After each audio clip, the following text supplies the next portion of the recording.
நம சிவாய வாழ்க. திரு அண்ணாமலையாரை போற்றி. ஓம் குரு வாழ்க. வணக்கம். ஆன்மீக அன்பர்கள் அனைவருக்கும் இந்த சிவடியன் சிவகுருஜி சிவராஜனின் அன்பு கலந்த வணக்கங்கள். நம்ம தொடர்ச்சியாக மாத பலன் பார்த்துட்டு வரோம். சரிங்களா? மாதம் நம்ம ஒரு மாதமும் எப்படி இருக்கிற பார்த்துட்டு வரோம். அந்த வகையில் நம்ம இன்றைக்கி இந்த வீடியோவில் பார்த்தீங்கன்னா ஏப்ரல் மாதத்துக்குள்ள பலன்கள் பார்க்க போகிறோம். ஏன்னா ஏப்ரல் மாதம் ஒவ்வொரு ராசிக்குமே ஒரு மகிழ்ச்சியான ஒரு மாதமாக இருக்க போகுது. ஏன்னா அனைத்து கிரக சேர்க்கைகளும் நல்லபடியாக இருக்க போகுது. அதனால் நம்ம அந்த ஏப்ரல் மாதத்தில் ஒவ்வொரு ராசியுமே மிகச்சிறந்த பலன் அனுபவிக்க போகிறாங்க. அந்த வகையில் நம்ம இன்றைக்கி பார்க்கக்கூடிய ராசி பார்த்தீங்கன்னா ரிஷப ராசி. பொதுவாக ரிஷப ராசி என்பவர்கள் எப்போவுமே உழைப்புக்கு காரணம் போகிறவங்க, உழைச்சிட்டே இருக்கவங்க. எனி டைம் உழைக்கணும், வேலைக்கு போகணும், சம்பாதிக்கணும், இந்த எண்ணம் அதிகமாகவே இருந்துகிட்டே இருக்கும். சரிங்களா? அதாவது நம்ம நல்லா இருக்கணுமோ இல்லையோ அடுத்தவங்க நல்லா இருக்கணும்னு நினைக்கக்கூடியவங்க இந்த ரிஷபராசி என்பவர்கள். எப்படி ஒரு எருது மற்றவருக்கு உழைப்பை தன்னலம் கருதாமல் உழைக்குதோ அதுபோல் இவங்க தன்னலம் கருதாமல் இருக்கக்கூடியவங்க இந்த ரிஷபராசி என்பவர்கள். சரிங்களா? நேர்மையாக இருக்கக்கூடியவங்க. இவங்களுக்கு பார்த்தீங்கன்னா இந்த ஏப்ரல் மாத கிரக சேர்க்கை பார்த்தீங்கன்னா ராசிக்கு 5ல் கண்ணியில் பார்த்தீங்கன்னா கேது இருக்கிறார். அதே போல் ராசிக்கு 10ஆம் பாவத்தில் பார்த்தீங்கன்னா செவ்வாய் சனி சேர்க்கை இருக்குது. அதே போல் 11ல் பார்த்தீங்கன்னா சுக்கிரன் உச்சமாகி சூரியன் புதன் ராகுவோட சேர்க்கை. அதே போல் 12ல் பார்த்தீங்கன்னா குரு பகவான் இருக்கார். சரிங்களா? பொதுவாகவே இந்த மாத தொடக்கத்திலே பார்த்தீங்கன்னா உங்களுடைய ராசி சுக்கிர பகவான் உச்சம் இருக்கிறார் லாபஸ்தானத்தில். அப்போ இந்த மாதம் உங்களுக்கு எப்படி இருக்கும் அப்படின்னா, நீங்கள் எதெல்லாம் நினச்சிட்டு இருந்தீங்களோ, அதாவது மனசில் நினச்சிட்டு இருப்போம், இது நடக்குமா நடக்காதா, நம்ம ஒரு இடத்துல பணம் கேட்டிருந்தோம், கிடைக்குமா கிடைக்காதா, நமக்கு லாபம் வருமா வராதா, தொழில் பண்ணிகிட்டே இருக்குமே, இதில் லாபமே இல்லையே, வரவுக்கும் செலவு கரெக்டாக இருக்குது, ஒரு எக்ஸ்டென்ஷன் ஒரு தொழில் பண்ண முடியல, ஒரு கடவை கண்ணி வைக்கலாம்னு பார்த்தீங்க எக்ஸ்ட்ரா பண்ண முடியல, வேலை பார்த்துட்டு இன்க்ரிமெண்ட் இல்லை, நமக்கு சேமிப்பே ஆக மாட்டேது, சேமிக்கவே முடியல அப்படின்னு சொல்லி இருந்தவங்க யாராக இருந்தாலும் ரிஷப ராசி என்பவர்களுக்கு இந்த மாதம் சேமிப்பு தொகை கண்டிப்பாக வைப்பீங்க. டெபாசிட்டாக மாறும் வரக்கூடிய மாதம். சரிங்களா? அதே போல் இல்லறத்தில் திருமணம் சார்ந்த விஷயங்கள்.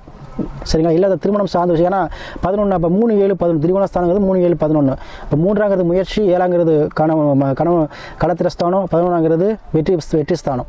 அப்போ கண்டிப்பாக திருமணம் சார்ந்த விஷயங்கள் நடைபெறுங்க. யாரெல்லாம் ரிஷபராசி என்பவர்களுக்கு திருமண வயதில் யாரும் திருமணம் ஆகல அவங்களாம் திருமணம் கைக்கூடி வருங்க. சரிங்களா? அதே போல் காதல் எண்ணங்கள் மேலும் இந்த மாதம். சரிங்களா? விருப்ப திருமணங்கள் அதிகமாக நிறைய இடம்பெறும் இந்த மாதம். சரிங்களா? அதே போல் டீனேஜ் ஏஜில் இருக்கிறவங்களுக்கு லவ் சக்ஸஸ் ஆகிரும், கண்டிப்பாக சக்ஸஸ் ஆகிரும். அதே போல் மறுமணம் சார்ந்த விஷயம் நடக்கும். ஏன்னா 11ஆம் இளைய தாரம் சொல்லுவோம். அப்போ யாருக்கெல்லாம் மறுமணம் டைவர்ஸ் ஆயிடுச்சு, மறுமணம் நடக்குமா, கண்டிப்பாக கண்டிப்பாக இந்த வருஷம் நடக்கும். சரிங்களா? ஏன்னா அதே போல் உங்கள் ராசினாதே சுக்கிர பகவான் உச்சம் இருக்கிறார். இப்போ சுக்கிர பகவான் தான் ஒருத்தருக்கு ஆசைக்கு காரணம். ஆசையக்கூடிய யாராக இருந்தாலும் ஒரு ஆசை இருக்குமா இல்லையா, அந்த ஆசையை கொடுக்கக்கூடிய கிரகம் சுக்கிரன் தான். அப்போ சுக்கிர உச்சம் போது அந்த சின்ன ஆசைகள், உங்களுடைய ஆசைகள் அனைத்தும் நிறைவேறக்கூடிய மாதமாக அந்த மாதம் இருக்கும். நீங்கள் என்ன நினச்சிருக்கீங்களோ அது கண்டிப்பாக இந்த மாதம் உங்களுக்கு நிறைவேறுங்க. அது எத்தனை ஆசையாக இருந்தாலும் சரி கண்டிப்பாக நிறைவேறும். அதே போல் செவ்வாய் சனி சேர்க்கை 10ல் இருக்குது. கண்டிப்பாக தொழில் ஸ்தானத்தில் இருந்த அந்த பிரச்சனைகள் தீரும். தொழில் ரீதியான முடக்கங்கள் உங்களுக்கு சரியாயிருங்க. நீங்கள் நினைத்தபடி உங்களுக்கு வெற்றி கிடைக்கும். அதுபோல் கோர்ட்டு கேஸ் வம்பு, ஏன்னா செவ்வாய் சனி சேர்க்கிற தேவையில்ல வீண் பிரச்சனைகள், இந்த வீண் பிரச்சனைகளை உங்களுக்கு என்ன உங்களுக்கு சரியாயிரும். உங்களுக்கு ஃபேவரட்டாக இருக்கக்கூடிய காலகட்டமாக இந்த காலகட்டம் இருக்கும். அதே போல் சூரியன் கூட இருக்கிறார், ப்ளஸ் ராகு ப்ளஸ் புதன் கூட இருக்கிறப்போ வெளிநாடு வெளிமாநிலத்தில் வருமானங்கள் வரும் உங்களுக்கு. அதே போல் அரசு சம்மந்தப்பட்டதில் ஆதாயம் கிடச்சி அரசு சார்ந்த சலுகை கிடைக்கும். அரசு உதவிகள் உங்களுக்கு தேடி வருங்க. அதே போல் தந்தை வழி சொத்துக்கள் மூலமாக உங்களுக்கு ஆதாயம் கிடைக்குங்க. சரிங்களா? இந்த மாதிரி விஷயங்கள்லாம் இந்த மாதம் உங்களுக்கு கண்டிப்பாக நடைபெறும். அதே போல் 12ல் குரு இருக்கிறார். கண்டிப்பாக அதாவது ஆயுள் ஸ்தானம் கட்டி உடல்நிலை பாதிப்புகள், ஏன்னா குரு பார்க்கக்கூடிய நம்மன்னு சொல்லுவாங்க. அப்போ 12ஆம் பாவத்தில் குரு இருக்கும்பொழுது அது திருமணம் சொல்ல 4 8 12 பார்ப்பார். கண்டிப்பாக உங்களுக்கு ஆயுள் பயம், யாருக்கெல்லாம் ஆயுளில் பயம், உடல்நிலை எப்படி இருக்கே, நமக்கு சரியாகாதா அப்படின்னு நினச்சது யாராக இருந்தாலும் சரி உங்களுக்கு ஆயுள் தீர்க்கமாயிருங்க. ஆயுள் அதாவது உங்களுக்கு தேவையில்லாத மன பயங்கள் நீங்கும், உடல்நிலை பிரச்சனை சார்ந்த பயம்லாம் நீங்குங்க. உங்களுக்கு கண்டிப்பாக உடல் ஆரோக்கியத்தில் மேம்பாடு கிடைக்கும். சரிங்களா? அதே போல் 10ல் ராகு இருக்கும்போது முன்பின் தெரியாத உதவி பண்ணுவாங்க உங்களுக்கு. சரிங்களா? ஒரு வண்டி வாங்கினப்ப ஒரு டாடாசி வச்சுருக்கேன் சாமி, இல்லை ஒரு கார் வச்சுருக்கேன், ஒரு ட்ராவல் ஏஜென்சி வைக்கலாம் நான் நினைக்கிறேன், வைக்கலாமா? கண்டிப்பாக வைக்கலாம். ஏன்னா ராகு இருக்கார். அப்போ ராகு சுக்கிரனை பிரம்மாண்டப்படுத்தும். அப்போ அனைத்தையும் பிரம்மாண்டப்படுத்தக்கூடிய அளவுக்கு இந்த மாதம் உங்களுக்கு என்ன கையில் பணம் காசு சேரும். சுக்கிரன் பகவான் கொடுக்க ஆரம்பிச்சாங்க, கோடி கோடியாக கொடுக்க ஆரம்பிச்சிடுவார். அவர் எதுவும் யோசிக்க மாட்டார், நல்லது கட்ட யோசிக்க மாட்டார், பணம் தான். அப்போ கண்டிப்பாக சுக்கிரன் உச்சமாக இருக்கும்போது நீங்கள் எடுக்கக்கூடிய அனைத்து முடிவுகளுமே உங்களுக்கு சாதகமாக இருக்கும். சரியா? அதே போல் இந்த ரிஷபராசி அன்பர்களுக்கு என்னென்னா கண்டிப்பாக இல்லறத்தில் என்ன வேணும், கணவன் கொஞ்சம் விட்டு கொடுத்து செல்ல வேண்டும். சரிங்களா? அதே போல் கணவனாக இருந்தால் மனைவி மூலமாக உங்களுக்கு ஆதாயம் கிடைக்கும். சரியா? மனைவியாக இருந்தால் நீங்கள் கணவன் மூலமாக உங்களுக்கு ஆதாயத்தை கிடைக்கும் இந்த மாதம். அதே போல் நீங்கள் நினைத்த காரியம் ஒரு ரொம்ப நாளாக மனசை நினச்சிட்டு இருக்க சாமியாக நடக்குமா நடக்காதா நினச்சிட்டு யோசிச்சுட்டு இருந்திருப்பீங்க. கண்டிப்பாக இந்த மாதம் உங்களுக்கு நடக்கும். அதை நீங்கள் ட்ரை பண்ணலாம். அதேபோல் அனைத்து விஷயங்களுமே உங்களுக்கு வெற்றி தரக்கூடிய மாதமாக அந்த மாதம் இருக்கும்.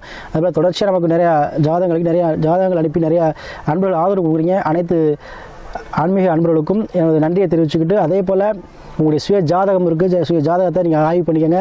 தசாபுத்திங்கிறது நல்ல நேரம், அந்த நல்ல நேரம் வந்துருச்சா நம்ம செய்யலாமாங்கிறது அதையும் ஆய்வு பண்ணிக்கோங்க. பண்ணிக்கிட்டு உங்கள் முடிவு எடுங்க. கண்டிப்பாக உங்களுக்கு அனைத்து சக்ஸஸ் ஆகும். சரிங்களா? நம்ம சொல்கிறது பொதுவான பலன்கள். சரியா? அதே போல் இந்த ஏப்ரல் மாதத்தில் உங்களுக்கு ஒரு கான்ட்ராக்ட், அரசு சார்ந்த கான்ட்ராக்டோ இடம் சம்மந்தப்பட்ட விஷயத்தில் ஒரு யோகமான பலனோ கண்டிப்பாக இந்த மாதம் நடக்குங்க. அதை பயன்படுத்திக்கங்க. சரிங்களா? எதுவுமே உங்களுக்கு என்ன ஆகும், இவ்வளோ நாள் இருந்து வந்தால் வீண் பிரச்சனைகள், வீண் பிரச்சனை, வீண் தொல்லை, வீண் கேஸு சம்மந்தம் இல்லாமல் நீங்கள் ஆஜராகிருப்பீங்க. அது உங்கள் மேலே பிரச்சனையாக இருக்கும். இதெல்லாம் இந்த மாதம் உங்களுக்கு அது விடுதலை ஆயிரும். சரிங்களா?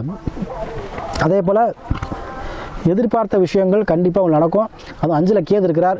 குலதெய்வத்தை வழிபாடு செய்வீங்க. குலதெய்வத்தை நீங்கள் போய் கண்டறிஞ்சிடுவீங்க. குலதெய்வ வழிபாடு உங்களுக்கு ஆதாயத்தை கொடுக்கும், திருப்தியை கொடுக்கும். சரிங்களா?